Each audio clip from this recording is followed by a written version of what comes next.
सच के साथ। नमस्कार, सिटी वाराणसी लाइव में आप सभी का स्वागत है। मैं हूं ममता चौरसिया। आइए नजर डालते हैं आज के हेडलाइंस पर। विभिन्न समस्याओं को लेकर बुनकरों की बैठक 14 नवंबर को मुर्री बंद कर महापंचायत करने का लिया गया फैसला। खादी तथा ग्रामोद्योग बोर्ड द्वारा चौकाघाट स्थित अर्बन हाट में 10 दिवसीय मंडल स्तरीय खादी ग्रामोद्योग प्रदर्शनी का आयोजन। छठ के मद्देनजर नगर निगम के अधिकारी संग महापौर ने घाटों का लिया जायजा। और बीएचयू में उर्दू दिवस पर आयोजित वेबिनार का आमंत्रण पत्र विवादों के घेरे में। और अब खबरें विस्तार से। अंबिया मंडी स्थित पार्क में बुनकरों की अपनी विभिन्न समस्याओं को लेकर बैठक आहूत हुई, जिसमें बुनकरों की तमाम समस्याओं को लेकर 14 नवंबर को महापंचायत का आयोजन किया जाएगा। आज अंबिया मंडी स्थित पार्क में बुनकरों का अपना विभिन्न समस्याओं को लेकर बैठक किया गया, जिसमें बुनकरों के उत्पीड़न व बुनकरों को उनके मेहनत के हिसाब से उनकी मजदूरी न मिलने से काफ़ी निराशा हुई है। इसी कारण बुनकर अब पलायन कर रहे हैं। यह समस्या को बचाने के लिए 14 नवंबर रविवार को एक बड़ा बुनकर महापंचायत का आयोजन किया जा रहा है, जो बुनकर कॉलोनी में किया जाएगा। इस दिन सारे मुर्रे बंद कर दिए जाएंगे व सारी समस्याएं सबकी सुनी जाएंगी। बैठक में आज प्रमुख रूप से मकबूल हसन, तुफैल अंसारी, हाजी रहमतुल्ला, नशीरुद्दीन, हाफिजुर रहमान, शमीम अहमद सहित बड़ी संख्या में बुनकर मौजूद थे। हम लोगों ने जो बैठक किया गया था, हमारे पास जो हमारे कारीगर हैं, मजदूर करते हैं कारीगर जो है, उनकी मेहनत का पैसा कम मिलता है और ये हमारी इंडस्ट्री ख़त्म के कगार पर आ गई। तो उस इंडस्ट्री को बचाने के लिए हम लोगों ने 2 महीने से मीटिंगें कर रहे हैं और संयुक्त एक मीटिंग की गई है और उसमें ये तय किया गया कि नहीं, इनकी उजरत बढ़नी चाहिए, इनकी मेहनत का पैसा बढ़नी चाहिए। तो उस बहस बढ़ाने के लिए हम लोगों ने एक मीटिंग रखी। मीटिंग के बाद ये तय हुआ कि एक संयुक्त मीटिंग करके तमाम बुनकरों को उसी मुर्री बंद करके ऐलान किया जाए कि इनकी उजरत बढ़ाया जाए, इनकी मेहनत का पैसा जो कम मिलता है उस पैसों को बढ़ा के उस दिन हम ऐलान करेंगे। उस दिन से आज इतने पैसा उनको देना पड़ेगा। खादी तथा ग्रामोद्योग बोर्ड वाराणसी द्वारा 10 दिवसीय मंडल स्तरीय खादी ग्रामोद्योग प्रदर्शनी का आयोजन चौकाघाट स्थित अर्बन हाट में किया गया। खादी तथा ग्रामोद्योग बोर्ड वाराणसी द्वारा 10 दिवसीय मंडल स्तरीय खादी ग्रामोद्योग प्रदर्शनी का आयोजन वाराणसी के चौकाघाट स्थित अर्बन हाट में किया गया है। इस प्रदर्शनी में कुल 60 स्टॉल लगाए गए हैं, जिसमें से 20 स्टॉल खादी वस्त्र एवं ग्रामोद्योग से जुड़े हुए वस्तुओं की 40 स्टॉल लगाई गई है। प्रदर्शनी में आने वाले उपभोक्ताओं को आकर्षित करने के उद्देश्य से प्रत्येक दिवस सांस्कृतिक कार्यक्रमों का भी आयोजन किया जाएगा। प्रदर्शनी के महत्व के बारे में जानकारी देते हुए जिला ग्रामोद्योग अधिकारी यूपी सिंह ने बताया कि प्रदर्शनी में मंडल के अतिरिक्त प्रदेश के बाहर के प्रदेशों जम्मू कश्मीर एवं बंगाल की 20 स्टॉल लगाए गए हैं, जिनमें खादी के स्टॉलों में 19 सिल्क की साड़ियां, सूती खादी के वस्त्र, कंबल, कुर्ता, रजाई, चादर, कारपेट एवं सिले सिलाए खादी के परिधान उपलब्ध हैं, जिसमें ग्रामीण क्षेत्र के उद्यमियों को बाजार उपलब्ध होगा एवं मार्केटिंग के लिए भी सहायता होगी एवं कोरोना काल से उत्पन्न स्थितियों से भी निपटने में सहायता मिलेगी। प्रदर्शनी का उद्घाटन उप खादी बोर्ड के सदस्य दिलीप सोनकर ने किया। ये मेला 9 तारीख से 18 तारीख तक 10 दिवसीय लगेगा मेला और इसमें जो है काफ़ी जो हम लोगों के PMGP योजना है अंतर्गत और मुख्यमंत्री ग्राम उद्योग रोजगार योजना या अंतर्गत जो भी इकाइयाँ हैं दूर दराज से भी आई हुई हैं। देहरादून से बनारस की इकाइयाँ हैं, काफ़ी भदोही की हैं, उसके बाद से लखनऊ की हैं, हरिद्वार की हैं, काफ़ी मात्रा में इकाई लगी हुई हैं और अपना ये रोजगार बढ़ाने के लिए जो उत्पादन कर रहे हैं, जो हम लोगों के लोनिंग के माध्यम से जो उत्पादन इनके द्वारा किया जाता है उसका प्रदर्शन भी करेंगे और बिक्री भी करेंगे। काशी हिंदू विश्वविद्यालय में उर्दू दिवस पर आयोजित वेबिनार का आमंत्रण पत्र विवादों के घेरे में आ गया है। उर्दू विभाग के द्वारा आयोजित इस कार्यक्रम में महामना मदन मोहन मालवीय जी की जगह अल्लामा इकबाल की तस्वीर लगाई गई। काशी हिंदू विश्वविद्यालय में उर्दू दिवस पर आयोजित वेबिनार का आमंत्रण पत्र विवादों के घेरे में आ गया है। उर्दू विभाग के द्वारा आयोजित इस कार्यक्रम में महामना मदन मोहन मालवीय की तस्वीर की जगह अल्लामा इकबाल की तस्वीर लगी है, जिसका विरोध छात्रों ने शुरू कर दिया है। माहौल को देखते हुए तत्काल ही आर्ट्स विभाग के डीन विजय बहादुर सिंह इस पर खेद भी जताए हैं और उर्दू विभाग के अध्यक्ष आफ्ताब अहमद को आज जांच के लिए और जवाब देने के लिए कमेटी के सामने पेश होने का फरमान सुनाया है। आर्ट्स फैकल्टी के डीन डॉक्टर विजय बहादुर सिंह ने बताया कि उर्दू दिवस पर उर्दू विभाग के अध्यक्ष आफ्ताब अहमद के द्वारा एक वेबिनार आयोजित कराया गया था। उसके आमंत्रण पत्र में महामना पंडित मदन मोहन मालवीय की तस्वीर नदारद थी। इस बात की शिकायत छात्रों ने की। जैसे ही उन्हें इस बात का पता चला, उन्होंने इस बात का संज्ञान लेकर उर्दू विभाग के अध्यक्ष आफ्ताब अहमद से बात की। आफ्ताब अहमद ने भी इसे एक भूल माना और तत्काल ही उन्होंने इस पूरे मसले पर माफ़ी मांग ली। साथ ही उर्दू विभाग के अध्यक्ष आफ्ताब अहमद को अपना पक्ष रखने के लिए फरमान सुनाया है। वहीं इस पूरे मुद्दे पर काशी हिंदू विश्वविद्यालय के छात्र काफ़ी आक्रोशित हैं। शोध छात्र पतंजलि पांडे ने बताया कि इससे पहले भी भूगोल विभाग की महिला प्रोफेसर ने भारत के नक्शे को गलत दिखाया था। उस मामले में भी कोई कार्यवाही नहीं हुई थी। बीएचयू के उर्दू विभाग के इस तरह की सोच में और 4 कदम आगे है। यहाँ कभी किसी कार्यक्रम में बीएचयू के कुलगीत नहीं गाया जाता। उर्दू दिवस पर आयोजित इस कार्यक्रम के आमंत्रण की तस्वीर से महामना की फोटो को गायब एकदम सोच समझकर हटाया गया है। जिन्नावादी सोच लगातार उर्दू विभाग में हावी होती जा रही है। देखिए, उर्दू विभाग द्वारा एक आज वेबिनार का आयोजन किया गया था और सबसे पहली बात कि इस विश्वविद्यालय में जो परंपरा रही है हमारे विश्वविद्यालय की, महामना पंडित मदन मोहन मालवीय जी का सम्मान और उनसे किसी प्रकार का खिलवाड़ कभी बर्दाश्त यहाँ का छात्र नहीं कर सकता। तो परंपरा के विपरीत पहले तो उन्होंने पोस्टर्स में महामना पंडित मदन मोहन मालवीय जी को जगह नहीं दी। उनकी जगह जो है अल्लामा इकबाल जो पाकिस्तान के सैद्धांतिक निर्माता हैं, उनकी तस्वीरों को 2-2 जगह दी।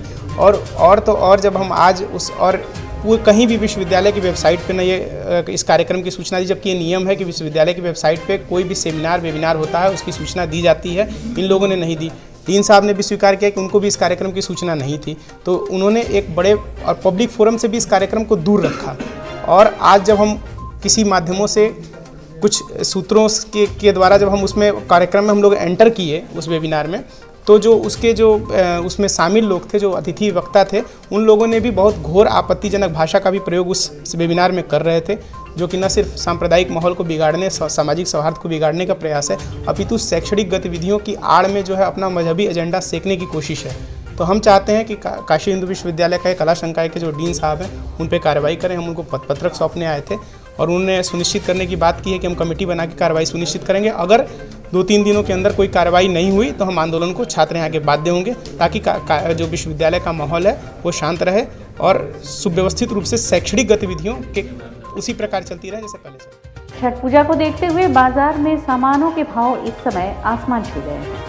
छठ पूजा को देखते हुए पूजन सामग्री की कीमतें इस समय आसमान छू रही हैं। मंगलवार को बनारस के फुटकर बाजार में आम पल्लो 5 रुपये प्रति गुच्छा, बड़ी डलिया 130 से 150 रुपये, छोटी डलिया 40 रुपये, डाला 250 से 260 रुपये नग, बड़ा सूप 60 से 70 रुपये नग, छोटा सूप 30 से 40 रुपये नग, सूखा नारियल 40 से 50 रुपये पीस, अमला 5 रुपये पीस, आंवला 10 रुपये पाव, सेब 80 से 120 रुपये किलो, अनार 120 से 150 रुपये किलो, सुतली 5 रुपये लच्छी, कंदा बड़ा 40 रुपये पीस, कंदा छोटा 25 रुपये पीस, पपीता 30 से 40 रुपये किलो, बड़ा नींबू 40 रुपये पीस, अदरक 10 रुपये गांठ, चूड़ी 2 पीस 20 रुपये, रुई की पात 10 पैकेट, चमकीला धागा 10 रुपये की 10 माला बिकी।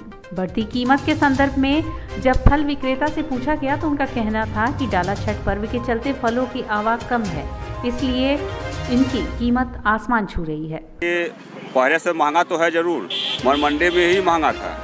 ठीक है, जो गागर हम लोग पकड़े साल 10 रुपया 8 रुपया खरीदे थे, इस साल हम लोग 40 रुपया 35 रुपया 50 रुपया खरीदारी किए हैं। मतलब मंडी में माल भगवान का देने कम हुआ था। ये तो प्राकृतिक चीज़ है। इस साल कम हुआ था, माल कम आया था, इसलिए मंडी में ही महंगा था। ठीक है, और इसलिए ही महंगा है। महंगाई का मतलब मार है। हाँ, मार है। ग्राहक किस तरह से ले रहे हैं? पहले की अपेक्षा सामान ले रहे हैं, ज़्यादा ले रहे हैं? पहले की अपेक्षा से इस साल ग्राहक बहुत सूझबूझ से सामान ले रहे हैं, कम से कम ले रहे हैं। फलों की कीमतों में आसमान छूती महंगाई के संदर्भ में जब खरीदारी कर रही महिला ग्राहकों से पूछा गया तो उनका कहना था कि छठ पूजा में इन फलों को चढ़ाया जाता है, ऐसे में इनकी खरीदारी हमारी मजबूरी है। फल तो इसे बहुत तरह का रहता है। मेन इसमें टांगा रहता है और वो ऊख रहता है और सेब रहता है, चीकू रहता है, कन्ना है, ये सब है। और छोटे छोटे और भी बहुत इत्यादि और भी फल होते हैं। कितने साल से आप व्रत कर रहे हैं? हम जो है 7 साल से हैं जी। कितना कठिन व्रत होता है? हाँ ये अब हम लोग को तो माँ ही पार करती हैं। 3 दिन का ये व्रत रहता है। 3 दिन तक मतलब पहले दिन लौकी चावल व्रत रख के दिन भर लोग शाम को लौकी चावल खाते हैं। दूसरे दिन पूरा दिन फिर व्रत रख के शाम को पूड़ी खीर खाते हैं। फिर तीसरे दिन पूरा 24 घंटा। इस बार तो महंगा तो है ही है, हर चीज़ महंगा। जो हम लोग 60 रुपया 70 रुपया ले जाते हैं, ये 100 रुपया मिल रहा है। और जैसे नारियल हम लोग 40 रुपया ले रहे थे, इस बार महंगा है। इस बार 80 रुपया 90 रुपया ऐसे ही है इस बार तो। खैर और 2 सालों के भीतर ये ज़्यादा ही महंगाई ज़्यादा ही है। हाँ महंगाई ज़्यादा ही, हर सामान जो है आपका डबल से भी डबल है। जो 20 का मिल रहा है वो 60 का मिल रहा है, इस तरह मिल रहा है। अभी गन्ना हम लोग ले रहे थे ऊख, वो आपको 20 रुपया 10 रुपया पीस मिला था, अभी सीधे 80 रुपया जोड़ा दे रहे हैं। बहुत महंगाई तो बहुत ज़्यादा ही है इधर। लेकिन पूजा है सर, तो हम लोग को तो लेना ही पड़ेगा, चाहे थोड़ा रहे चाहे ज़्यादा रहे, तो वो तो करना ही है। और यहाँ वक्त तो चला है एक छोटे से ब्रेक का। मिलते हैं ब्रेक के बाद। वाराणसी लाइव, सच के साथ। Best fundamental lab, best faculty, best placement set. We are proud to be a student of JDSL. I am a student of Jeevandeep Mahavidyalaya. I am proud of Mahavidyalaya for excellent faculty, best support and best infrastructure and best placement. Best fundamental lab, best faculty, best placement set. We are proud to be a student of JDSL. I am a student of Jeevandeep Mahavidyalaya. I am proud of Mahavidyalaya for excellent faculty, best support and best infrastructure and best placement.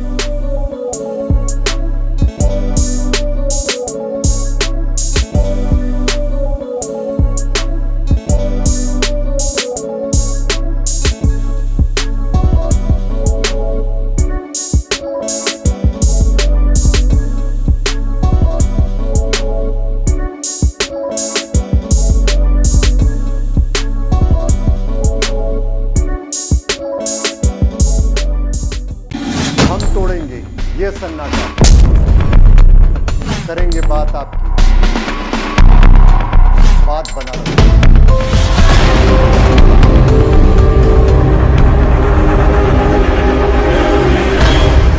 पूछेंगे सवाल, उठाएंगे मुद्दे, करेंगे बहस, होगा मुकाबला आमने सामने, ताकि सच जिंदा रहे। बेबाक बहस। कोरोना वायरस ने देश में एक बार फिर से रफ्तार पकड़ ली है। ऐसे में जरूरी है कि सभी लोग पूरी एहतियात बरतें। घर से बाहर निकलते समय मास्क का सदैव प्रयोग करें। समय समय पर हाथों को सैनिटाइजर से सैनिटाइज करें। ज्यादा भीड़ भाड़ वाली जगहों में जाने से बचें। 2 गज की दूरी का पालन करें। स्वस्थ रहें, सुरक्षित रहें। जनहित में जारी वाराणसी लाइव। वाराणसी लाइव, सच के साथ। और इसके बाद पुनः आपका स्वागत है। छठ पर्व को देखते हुए नगर निगम के अधिकारी व स्वयं महापौर मृदुला जायसवाल घाटों का जायजा लेने पहुंची। छठ का पर्व सोमवार से नहाय खाए से शुरू हो गया है। 10 नवंबर को व्रती महिलाएं घाटों पर अस्ताचलगामी सूर्य को अर्घ्य देकर रात भर घाट पर मंगल गीत गाकर छठी मैया से संतान प्रति के गुहार लगाएंगी और सुबह सूर्य की किरण फूटते ही अर्घ्य देकर व्रत का पालन करेंगी। ऐसे में हाल के दिनों में अप्रत्याशित सरीके से गंगा के जलस्तर में हुई वृद्धि अब घटाव से गंगा के घाटों पर एक बार फिर सिल्ट और गंदगी की समस्या दिखाई दे रही है। ऐसे में नगर निगम के अधिकारी और स्वयं महापौर मृदुला जायसवाल घाटों की स्थिति का जायजा ली। इस दौरान मोटर बोट द्वारा घाटों के निरीक्षण पर निकली महापौर ने कहा कि हम आज घाटों पर सिल्ट, चेंजिंग रूम, लाइट आदि की व्यवस्था को परखने के लिए निकले हैं। हमारी टीमें इन सभी को दुरुस्त करने में लगी हुई हैं। पानी के दोबारा बढ़ने से दिक्कत हुई है, हम बैरिकेडिंग करवा रहे हैं। छठ का पर्व हमारे देश में और हमारे शहर में कुछ बहुत खास तरीके से मनाया जाता है। इसके उपलक्ष्य में आज 3 दिन की पूजा है और आज कल शाम से ही लोग पूजा का शुभारंभ हो चुका है। इसके निमित्त हम लोग आज निरीक्षण पर निकले हैं कि छाटों की व्यवस्था कैसी है, सफाई कैसी है, लाइटें कैसी हैं, चेंजिंग रूम की दशा क्या है। ये निरीक्षण करते हुए हम सहूलियत देने की पूरी कोशिश करेंगे कि जनता को पूजा में कोई भी विघ्न न पड़े और पूजा बहुत अच्छे से और संपन्न। इस संबंध में बात करते हुए नगर स्वास्थ्य अधिकारी डॉक्टर NP सिंह ने बताया कि छठ के महापर्व पर कल शाम से ही व्रती महिलाएं घाटों पर आना शुरू हो जाएंगी और डूबते हुए सूर्य को अर्घ्य देंगी। ऐसे में नगर आयुक्त और महापौर के नेतृत्व में लगातार साफ सफाई का कार्य घाटों पर चलाया जा रहा है। हमारे सफाई कर्मी सफाई के कार्य में लगे हुए हैं। कूड़े के लगे होने की बात गलत है। नगर स्वास्थ्य अधिकारी ने कहा कि हम घाटों से सफाई करवा के कूड़े को एक घाट पर इकट्ठा करके नगर निगम की गाड़ी से कूड़ा डंपिंग ग्राउंड भेजते हैं। भी सहमत नहीं, क्योंकि कूड़े का अंबार नहीं है। जो गंगा जी के अंदर से जितने भी कूड़े निकलते हैं उसको हम बोर्ड के माध्यम से कुछ जगहों पे एकत्रित करते हैं और फिर बोर्ड के माध्यम से उसका निस्तारण किया जाता है। और आज ये निरीक्षण उसी क्रम में चल रहा है कि कहाँ जहाँ इस प्रकार की कुछ दिक्कतें अगर सामने आ रही हैं तो उनको हम लोग रूल आउट कर रहे हैं। लोग वहाँ के बता रहे कि 2-3 दिन से पड़ा हुआ है तो नहीं, 2-3 दिन से नहीं, ये लगातार हमारा अनवरत काम चल रहा है 24/7 के हिसाब से पिछले 3-4 दिनों से, क्योंकि गंगा में ये अप्रत्याशित जो बाढ़ आई दूसरी बार उसकी वजह से दिक्कतें आई। क्योंकि सिल्ट की भी सफाई आप देख रहे होंगे, हम लोग नित्य प्रतिदिन कर रहे हैं और जब भी करके जाते हैं, जब अगले दिन आते हैं तो 2 सीढ़ी नीचे पानी उतरा हुआ मिलता है, इसलिए थोड़ी दिक्कतें आती हैं। छठ पूजा को लेकर जिला प्रशासन कोई भी कोताही नहीं बरत रही है। वाराणसी 80 घाट पर समतलीकरण कराने का कार्य तेजी से चल रहा है। छठ पूजा को लेकर जिला प्रशासन कोई कोताही नहीं बरत रही है। वाराणसी 80 घाट पर नगर निगम द्वारा समतलीकरण कराने का कार्य प्रारंभ कर दिया गया। समतलीकरण व सफाई कार्य कराने के लिए लगभग 100 मजदूरों को लगाया गया है, जो तेजी से समतलीकरण का कार्य कर रहे हैं। काम करा रहे ठेकेदार ने बताया कि आज ही यह कार्य पूर्ण करा लिया जाएगा। बस आज लिफ्ट का समाप्त हो जाएगा। किसके द्वारा ये कार्य लगाया गया है? ये नगर निगम जी। कितने आदमी लगभग लगाए गए? यहाँ से लेकर सामने का 150 आदमी के लगभग। छठ पूजा पर किसी तरह की कोई अप्रिय वारदात न हो, इसको देखते हुए भेलूपुर ACP भी 80 घाट पर पहुंचकर छठ पूजा की तैयारियों के संबंध में पुलिसकर्मियों को निर्देशित किए तथा असली निरीक्षण भी किया। चाक चौबंद सुरक्षा व्यवस्था के साथ साथ जो भी प्रबंधन अन्य डिपार्टमेंटों के साथ मिलकर हो सकता है उसकी अभी समीक्षा कर रही है और कोऑर्डिनेशन के माध्यम से, जैसा कि आप देख सकते हैं, यहाँ पे कार्यों में अब प्रगति आई है और हमें पूरा विश्वास है कि जिन जिन बिंदुओं पे, जैसे बैरिकेडिंग से लेकर PA सिस्टम, यहाँ चेंजिंग रूम और आपकी जो ड्यूटियाँ लगती हैं, विशेष ड्यूटियाँ लगती हैं, पार्किंग है, डाइवर्जन है, जिससे कि श्रद्धालुओं को यहाँ पर किसी भी प्रकार की समस्याएं ना आए। इसके साथ ही साथ मैं आपके माध्यम से अवगत कराना चाहता हूँ कि यहाँ पर अब तो जल पुलिस और PSC की कंपनियाँ, फ्लड कंपनियाँ और NDRF और हमारे ये प्राइवेट नाव और यहाँ गोताखोर भी समस्त घाटों पे लगे रहेंगे। तो हमें ये पूरा विश्वास है कि हर वर्ष के भांति इस वर्ष भी बहुत अच्छे से यह त्यौहार हर्षोल्लास के साथ मनाया जाएगा। आने वाली पीढ़ियों के स्वास्थ्य को सुरक्षित रखने के प्रयास में डाबर च्यवनप्राश ने मंगलवार को विशाल जागरूकता अभियान की शुरुआत की है। भारत में सर्दियों के मौसम का बेसब्री से इंतजार किया जाता है, लेकिन इस मौसम के साथ ही सर्दी, जुकाम और सांस की बीमारियों के मामले भी बढ़ जाते हैं। ये सभी समस्याएं सर्दियों के मौसम में आमतौर पर देखी जाती हैं। इनका मुख्य कारण है इम्यूनिटी कम होना। च्यवनप्राश तकरीबन 3000 साल पुराना और जाना माना आयुर्वेदिक फार्मूला है, जो शरीर की इम्यूनिटी बढ़ाता है और आमतौर पर होने वाले इन्फेक्शन जैसे सर्दी, जुकाम आदि से भी सुरक्षित रखता है।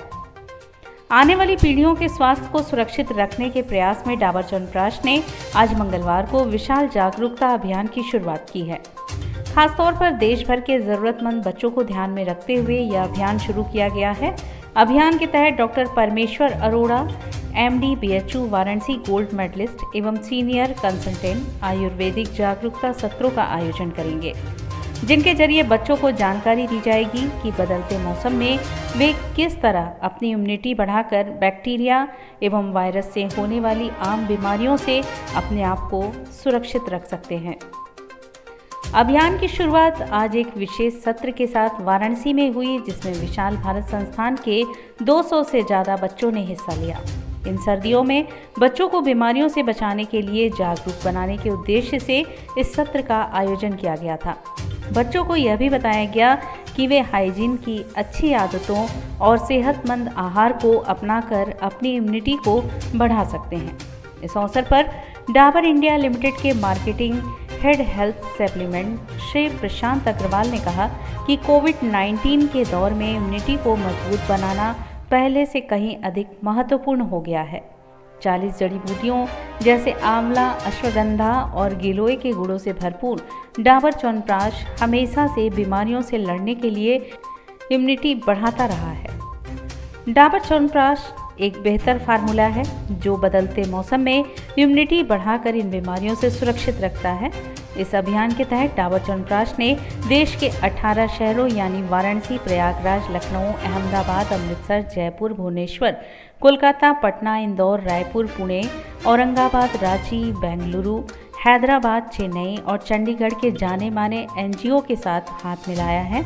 डाबर च्यवनप्राश पिछले 100 सालों से हर भारतीय की इम्यूनिटी बढ़ाने के लिए प्रयासरत है। डाबर आज उसी स्टेज पे है जहां पर वो बहुत अच्छे तरीके से, बहुत हाइजीनिक तरीके से, बहुत साफ सुथरे तरीके से अच्छी जड़ी बूटियों को लेकर के बहुत ही एडवांस तरीके से च्यवनप्राश का निर्माण कर रहे हैं, जिसमें किसी तरह की कोई त्रुटि की संभावना नहीं है। तो मैं यही अपेक्षा करता हूं कि न केवल डाबर इस तरह के शुद्ध च्यवनप्राश को बनाए, बल्कि हर कंपनी शुद्धता के साथ इस अच्छे ऋषियों के प्रसाद को जो है घर घर पहुंचाने में मदद करे। तो डेफिनेटली मैं डाबर से बहुत कन्विंस्ड हूं और इसलिए मैं डाबर का च्यवनप्राश लेके जा रहा हूं। महमूदगंज स्थित माहेश्वरी भवन के सभागार में श्रीमद् भागवत गीता यज्ञ सप्ताह का मंगलवार को शुभारंभ हुआ, जो 15 नवंबर हरि प्रबोधिनी एकादशी तक चलेगा। महमूदगंज स्थित माहेश्वरी भवन के सभागार में श्रीमद् भागवत गीता यज्ञ सप्ताह का मंगलवार को शुभारंभ हुआ, जो 15 नवंबर हरि प्रबोधिनी एकादशी तक चलेगा।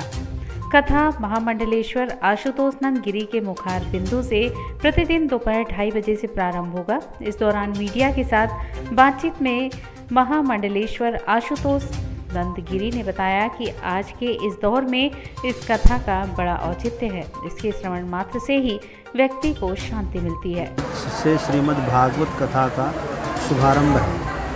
श्री मांगीलाल सारड़ा एवं माहेश्वरी समाज की तरफ से आयोजन होने जा रहा है और इसमें जो है 7 दिन तक चलेगा। 15 नवंबर तक यह कार्यक्रम चलने वाला है। समय इसका है 2:30 बजे से 6 बजे तक। जो भी काशी वाराणसी के धर्म प्रेमीगण हैं, हिंदू धर्म को मानने वाले हैं, उन सब को इसमें भाग लेना चाहिए।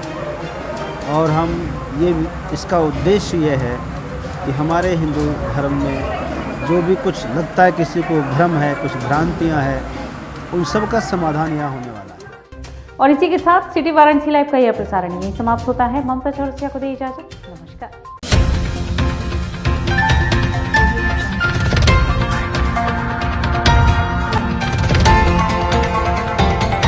वाराणसी लाइव, सच के साथ।